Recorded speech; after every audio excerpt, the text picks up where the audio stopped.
நான் கண்ணுங்க. நான் யுஎஸ்லேருந்து வந்திருக்கிறேன். எனக்கு லோயர் பேக் பெயினை வந்து மோர் தென் 2 இயர்ஸாக இருந்திருக்குதுங்க. நான் யுஎஸில் இருக்கும்போது கைரோப்ராக்டர்ஸை வந்து பல டைம் போய் பார்த்து என்னுடைய லோயர் பேக் பெயினை ஃபிக்ஸ் பண்ணுறதுக்காக போவேன். ஒவ்வொரு டைமும் வந்து அது வந்து பெயின் வந்து ரிலீவ் ஆகும், but it comes back very often. அப்போ இருக்கும்போது என் ஃப்ரெண்டு வந்து டாக்டர் சிபியை பற்றியும் ஆக்சி ப்ளஸ் பற்றியும் சொன்னாங்க. அப்போ டாக்டர் பாலோட ஒய்ஃப் வந்து யூடியூப்பில் வந்து வீடியோ போட்டிருந்தாங்க. அந்த யூடியூப் வீடியோ பார்த்த பிறகு we can ட்ரை அப்படிங்கிற மாதிரி நான் இங்கே வந்து இந்தியாவில் வந்து ட்ரை பண்ண வந்தேங்க.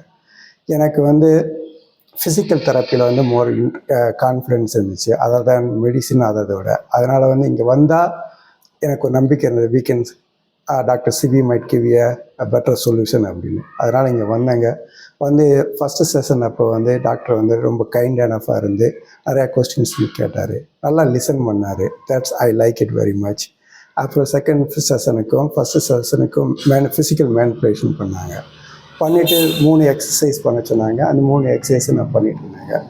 ஸோ ஃபஸ்ட்டு செஷனில் மீட் பண்ணதுலேருந்து செகண்ட் செஷன் வர்றதுக்குள்ளே எனக்கு வந்து ஒரு 50% வந்து லோயர் பேக் பெயின் வந்து ரெடியூஸ் ஆகிடுச்சிங்க. அதுக்கப்புறம் வந்து செகண்ட் செஷன்லேருந்து தேர்ட் செஷனுக்கு வந்து அனதர் 2-3 வீக்ஸ் இருந்தது. அந்த 3 வீக்ஸில் வந்து அவர் சொன்னபடி எக்ஸசைஸ் பண்ணி எல்லாம் பண்ண பிறகு மூணாவது தேர்ட் செஷன் முடிஞ்சப்போ என்னுடைய பெயின் வந்து அட்லீஸ்ட் 60% வந்து ரெடியூஸ் ஆகிடுச்சிங்க. இப்போ நான் வந்து என்னால் வந்து லாங் டைம் ட்ராவல் வந்து 6, 7, 8 hours ட்ராவல் கூட without any pain I can travel in the car. Dr. Sibi is kind enough, he is very thoughtful and methodological. I really appreciate and thankful for his help.